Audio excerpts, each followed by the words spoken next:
See video description for links to Street Epistemology communities, training resources, and more. This discussion meandered a bit more than my usual chats, so I've created a list of topic timestamps in the video description field for your convenience. How was the walk? Good. Did you have a good one? Yeah. Good? What are you up to? I'm interviewing folks for 5 minutes. I'm doing something called Street Epistemology, and I'm doing the street version of it. Okay. It's essentially having a conversation with somebody about a belief that they really think is true, and then using questions to figure out if you've built that belief on a solid foundation. So some beliefs that people pick are karma, or they think that there's a higher power, or I just did a talk with a guy who had very strong views on voter registration, that he thinks that voter fraud is real. But regardless of the topic, I try to be very neutral and explore the belief with the person to see how they could be so confident that it's true. Would you be interested in doing a talk? I'd love to chat with one or both of you. Yeah. What's that? I wouldn't mind. Okay, I'm Anthony. Kenneth. Ken? Yeah. Kenneth? Okay. Kenneth. Colton. Colton, Ken. Can we stand in the shade though? Yeah. Yes. Would you guys like some water? Yes, actually. Help yourself.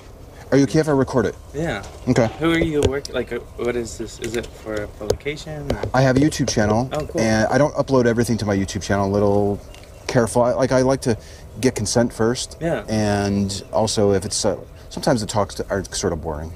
Yeah. But if it's an entertaining talk and the people are being really blunt and honest, those make for the really good talks. Yeah. And it's also good when I'm talking to two people if it's a belief that you both share. Can I record it? Yeah. Okay. And I have a second camera I wanted to put on me. I'm going to go ahead and start my thing. It's this guy right here. So I'm going to just stick that up there because people want to know like how I'm standing and what I'm doing when I'm having these talks. Colton and Kenneth? Yes. Okay. So with all that sort of being said, is it two N's? Mm-hmm. Okay. Colton? Yes, sir. Okay. All right, gentlemen. So, without further ado, what belief do you both share and you both feel very strongly about and you really think is true? Everything. Do you ever think about your beliefs and how you determine that they're really in line with reality? I think I do. Yeah? But I don't know about a belief we both share. What do you think about like learning things, nature versus nurture? Like for people, what makes people believe their beliefs, where they grew up, or how they're taught? Where beliefs are formed? Oh, we were talking about that the other day. Because that little girl, there's like a little girl that The one in my restaurant? Yeah. Yeah, she was real little. She was in like the little seat, like a little booster seat. And I was just like at the POS station. We're both there's surfers. Okay. There's like a family of 10, and I was just kind of listening to them. They were on my table, but they didn't have anything to do. And she was like, yeah. She said she wanted to be married. She was going to be married by 5 or 10, and then she was going to have a kid at 15. And of course, the dad was like, hey, shut Slow it down. down. Right. But I asked him, I was like, what makes girls dream to be mothers and have a family? Yeah. At that young of an age. Now, granted, it was one data point. It was one girl saying one thing. Yeah. But maybe if we did a poll of children and we looked at girls versus boys and we looked at the ages, I don't know, when did they start talking? 4, 3, 4? I don't know, ages between 4 and 5. Yeah, maybe there would be a preponderance of girls who would say that they wanted to be married and boys would be they want to be a fireman or something. Yeah, they're not thinking marriage, possibly. Okay. That got kind of interesting to talk about. I'm trying to think. What do you think? It actually kind of helps when it's a belief that is so important to you and you're so certain that it's true that you would be fundamentally different if you discovered that it was based on a shaky foundation. So Do you think that there's a higher power?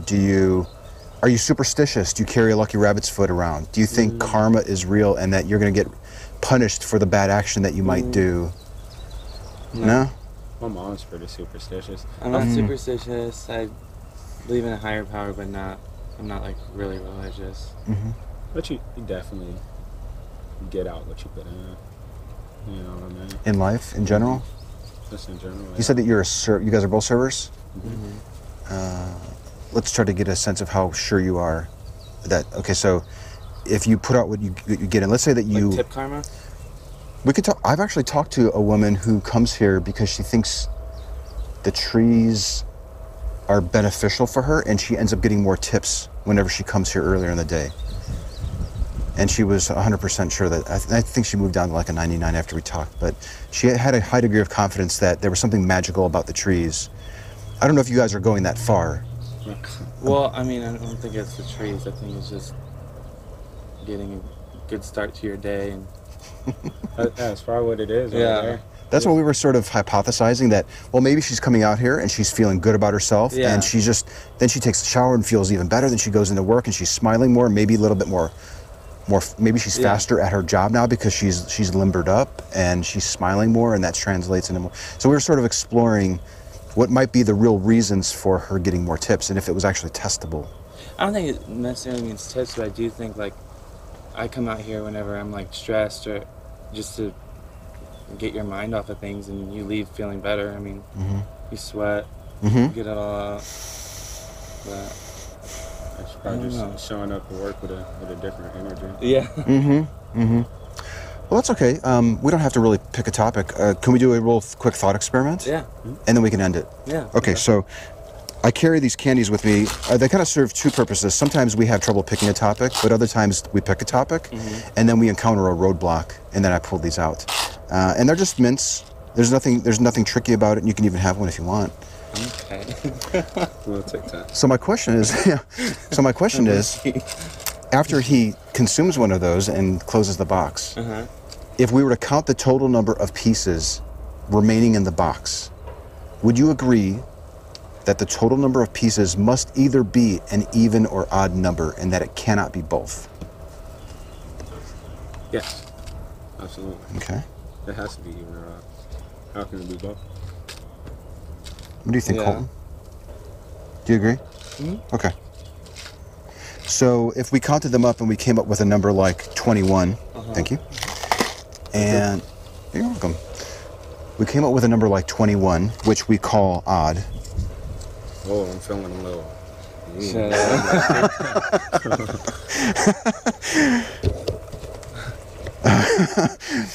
That was a good one. So we came up with the number 21, which we know as an odd number. If I said, you know what, I don't care what you guys came up with, it's true to me that there's an even number in there, and it's my truth. And I'm entitled to believe whatever I want to believe. It's true for me that that's an even number. What would you say to me? Doesn't make it true. Just because you believe it doesn't make it true. Okay. Believe what you want to believe, but it's an odd number. You would be being like, okay, I don't know what that guy's smoking, but he can believe that it's an even number, and I don't care what he's calling true. Yeah. In reality, there's 21, and we know that that's an odd number. Yeah. Okay. So what would you do? Put definition aside and say what makes an even number even, what makes an odd number odd? That's a good point. We could have formed our culture and called odd numbers even and even numbers odd, I suppose. Yeah. But, right, like, we could have used those words and imbued them with a meaning that means something different than what we do. But I'm not quite going that far. Like, based on the common definitions that we use for even and odd, I would be mistaken by claiming that it was an even number. Yeah, okay. What, do people, like, argue with that? What's there to argue? It's fascinating. People will say, if you think there's an even number and you think that there's an odd number, and all three of us count 21, you're both correct. And they will fight tooth and nail to maintain that view, and I'm fascinated with it. But if you count them, and the number that you get ends in 0, 2, 4, 6, or 8, it's even if you say odd, you're wrong. But what they say is, I'm entitled to have my own truth.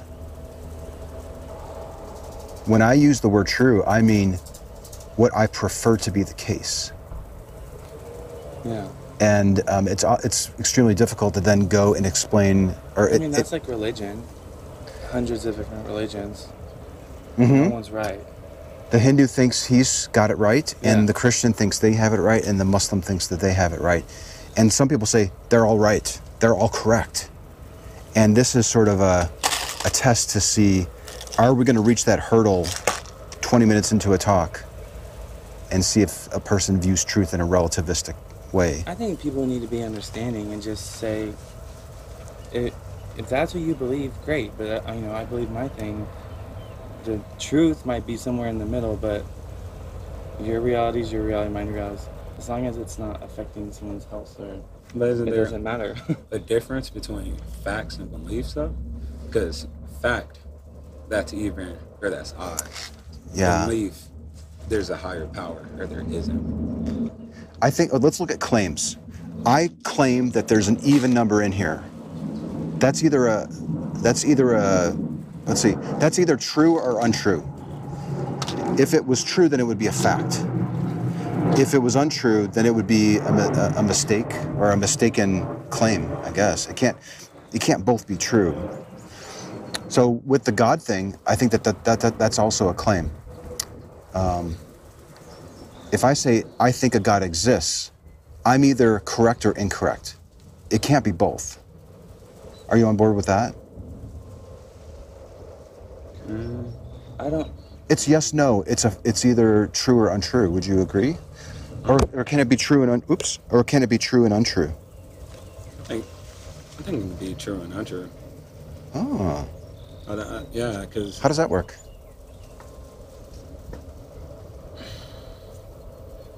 not because you just don't know, but maybe like whether it's true or not. But I feel like your beliefs can still change. Can still change the world. Like you know what I mean? Like, Can you give an example, maybe? I'm not sure I'm quite tracking. so say you really believed in luck. Mm-hmm. It could be true. It could be not. Like luck could be real, or maybe it couldn't. Oh, I see what But, you're saying. If you believe like in luck. I see. It's a fact that correct me if I'm wrong, but I think what you're saying is I could have a belief, and that belief it's true that I have a belief, but the belief that I'm putting my confidence in could be true or untrue. Right. It could definitely be true or untrue. Okay. And I Like feel law like of with that attraction? belief, like law of attraction. There's all sorts of things. Could we just stay focused on the God one? Mhm. So like if I believe that there's a God, it's true that I have a belief that there's a God, but it's whether my belief is really true, it has to either be true or false. Mhm. Is it? Are we good with that? Or are you saying that, let's say Colton doesn't believe in a God, and you do believe in a God. Wouldn't you agree that one of you is incorrect and one of you is correct? I would agree with that. But I think just me, personally, I mean, that's your thing. You know, Yeah. That's your... I'm totally fine with him believing in a God and you not believing in a God, and she believes in Vishnu, and the other person that just walked by believes in Allah or whatever. Yeah. And the other person is a pagan, and the other one thinks God is love. Mm-hmm. So people can believe whatever they want, Mhm. but I guess what I'm really trying to get to is the claim that a God is real. Is it a claim about reality that has to either be true or not true? Will that be true or not true? Yeah.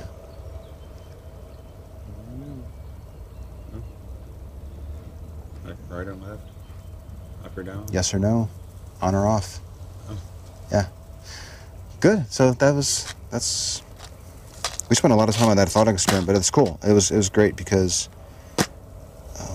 people get really lost in those words. All right. Well, thanks for your time. Let me give you a card. Oh, Appreciate for it, sure. Kenneth, Colton. Yeah. So, You want water? Did you grab one? Okay. So do you do this like for like a living or just? No, I don't get paid doing this at all. It's a hobby. Yeah. Yeah. So what do you normally? I'm a stay-at-home dad. Okay. My kids are at school. My Yeah. wife's working. And the weather is just absolutely gorgeous. And I've been doing this for over 5 years now, and having wonderful conversations with people. I had some awesome ones today. How many viewers do you get like on your video? Viewers? Depends. Over time, they keep getting more views. Yeah. I uploaded a video 2 years ago, and it's sort of the very first one when you go to my channel, and I think it has 45,000 views or something like that. Have you ever gotten in like a huge argument or anything like that? If I don't approach things using the street epistemology thing by asking questions, if I get lazy and I slip back to my old ways of arguing with people, then they usually give it back to me in return. Yeah. But if I stick to strictly questioning and being calm and repeating back what I think you're saying and sort of acting like a mirror to the person I'm talking to, no. It almost always ends very positively. They shake my hand. They want to meet again. They're like, that was one of the most profound talks we've ever had. Yeah. It's really neat. I don't think people talk that much. Precisely. Well, that's the other reason why I like to record it, so that I can show other people these examples. And then people are learning it. This isn't something that I started, but now there's a good dozen people that are initiating talks so that we can be teaching people how to do this, so that when it happens organically. I was in an Uber a month ago, and the driver said something like, he teaches motivational speaking to middle schoolers or something to help them get over bullying, which is great. It's a great thing. And then he said something like, I teach them that words have power. Yeah. That, in fact, would you hold this board for a second? Mm-hmm. If you put the crease of your wrists together and you bring your hands together, you'll notice that one hand is slightly taller than the other. And if you tell the other hand that's shorter, if you say grow 8 times, that your hand will actually grow. And he tells kids this. So I'm like, okay, is this a fact? Is this true? Can this be tested? So I engaged in this Socratic dialogue with him and asked him, how could we test this? He said, oh, it's really easy. You just ask the kids and they do it, and then they report back that it's actually happened. Yeah. So then I said something like, if I were to do this every day to one of my hands for the next year, what do you think might actually happen? And he said, well, then your hand would just be like this long. And then he stopped and he thought about it. Yeah. So the whole idea is to get people to slow down and think about the things that they think are really true. That's why I don't believe in, I've never believed in the power of attraction. Well, I have before, but I definitely don't now. I think it's a big old load of BS. I don't think like that. You believe in it and you don't. Secret. Can I teach you street epistemology and we can do it with your friend right here? Yeah. Okay. So that's great. So Kenneth will be the questioner and you'll be his conversation partner. Okay. Can you make your claim so that we can really understand what you believe? Yeah, so I think law of attraction, if you truly believe 100%, it can't be 99 or whatever. Whether it's your subconscious or the universe playing its part, it will happen. You believe that? No, I don't think so at all. Okay. So hold on a second. So as someone doing street epistemology, we want to ask questions. Okay. We want to understand. So if we understand correctly, I think what you're saying is that if you believe something with 100% certainty that something's going to happen to you, that thing will actually happen. Is that what you're saying? Yeah, I think so. Okay. So what is it? What power makes that happen? I think your own self. Is it the thoughts that make that happen? Is it the energy you put out that makes that happen? What do you think? Great question. I think it's a mixture of both, because as far as the thoughts, let's just say let's just create a goal. Is that okay? Sure. Okay, so, because I worked in real estate since I was 18, and I've seen many people get in the business and, you know, kind of half-ass it and don't get very far. But then I've seen other people that really, you know, they get pumped up by these coaches and blah, blah, and they take every advice that they give them, and they really believe that they're going to be number one. And it might not happen, you know, 1 to 3 years, but their 4th or 5th year, they're the number one in production in their region or whatever. So I really think that if you don't believe that law of attraction, that you don't put all those thoughts that turn into energy around you, it doesn't really. Is it? Hold on a second. Let's think of an example to see how far he's willing to go with this belief. Okay? I don't believe it. 1 second. Okay. So telling him, listen, dude, I don't believe you. Yeah, I'm like, I agree. Here's my question to you. Do you think that that's going to help him reflect on this belief? It's okay to take a stance on it, but the idea here is to really explore how he figured out that this is true. So perhaps a good question might be something like, are there any limitations to this? Like, if I really put 100% confidence, not 100% confidence, if I really put 100%, I commit 100% to thinking that I can actually grow my hand longer than the other one. There are limitations. Yes, there are. There's limitations. Are there not limitations to everything? Why would there be a limitation with my hand growing, but no limitation for something like becoming the best salesman in San Antonio? Could you... Hold on a second. Okay. This is critical right here. Okay. See how he's thinking? Don't step on that pause. I guess it Do this too. comes down. I guess it comes down to what we were talking about earlier, is like fact or belief. Like,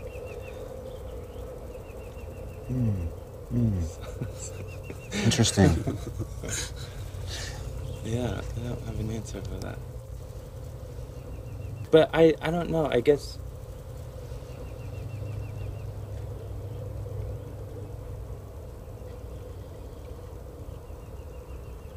I don't know, like, I guess with your hand growing, I mean, I don't want to bring up the word science, but let's be real, like, you can't make your hand grow. Even if I 100% committed myself to making that happen using the law of attraction, it wouldn't happen. It only happens in some instances. Is that what you're telling us? Yeah. What is it about those two requests that make them different? How do we know that there's even a law of attraction making the real estate thing happen? I mean, you really don't know anything, but as far as the law of attraction I think that there's a difference between growing your hand and like personal will. So That's right.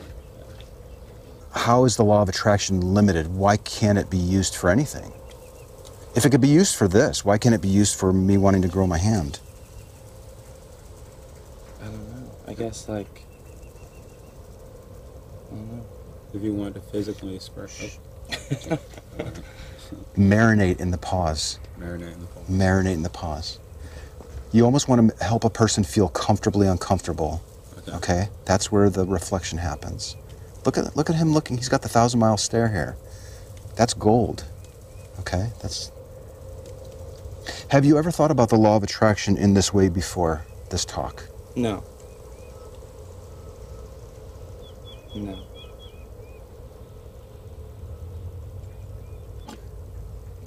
Thank you for your time. Yeah. Guys, that was awesome.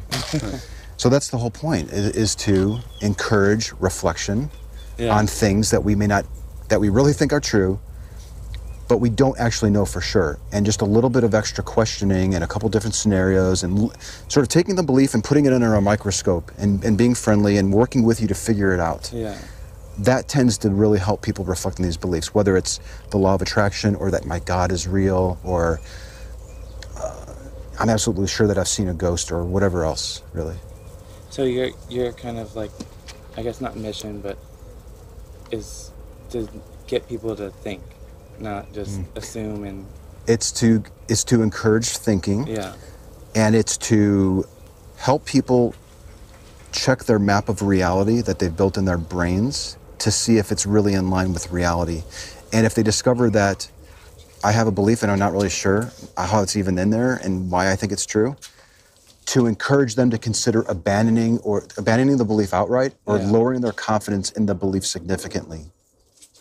So normally I like to get a sense of how sure you are that this was true. Okay? On a scale from 0, we kind of missed this step, okay? But if you watch my videos, you'll notice this. I try to get a sense of where a person is in their confidence that the belief is true. 0 to 100. 100%, there's no question in my mind. I have no doubt. 0%, it's all question. It's all doubt. And what helps is if he says, "Oh, I'm 98% sure that law of attraction works," then we have a starting point. We can start engaging in the dialogue. And then what I like to do is ask them at the end, "Okay, now that we've talked, and it sounds like you don't have a really good way to figure out how the law of attraction functions exactly, because some things it works with apparently and some things it doesn't. Do you think a 98% level of confidence is the most accurate spot to be?" Okay. Not anymore. Were you at a high 90, 98 or something? I would have said 100%. But I never took into consideration things that, the uncontrollables. Like, you can't control your hand to grow. You can't. Yeah. So, if you look at it in certain sides, it won't work, ever.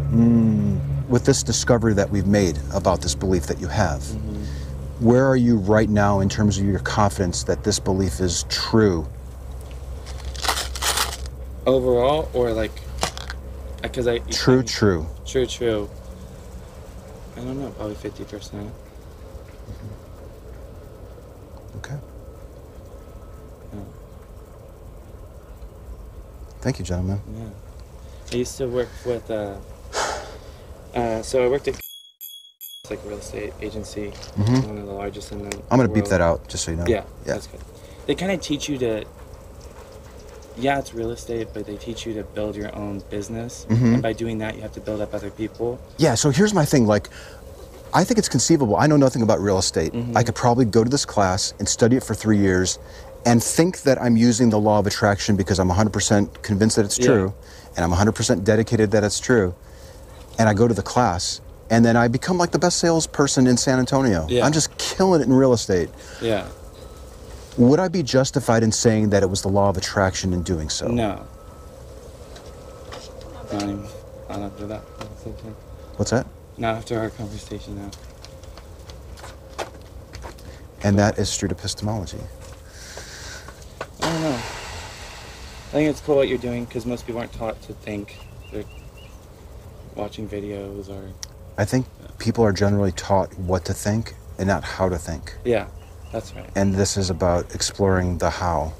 How did you come to think this? Yeah.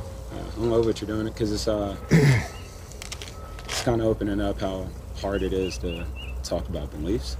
Not being, it's uncomfortable talking about beliefs, but putting into words the thoughts in your head. Right.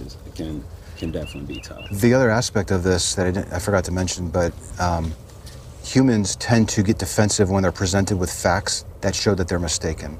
So when we were interviewing Colton here about the law of attraction, if we were to say, "Listen, dude, I've got a study that shows that the people that went through that course, or I don't know if it was a course, or the people who tried using law of attraction, that their businesses, 90% of their businesses failed within the next 3 years. Yeah. Come on. Yeah. That's not going to help you reflect. You're going to probably ignore that evidence and believe what you believe even more. Yeah. It's called the backfire effect. Yeah.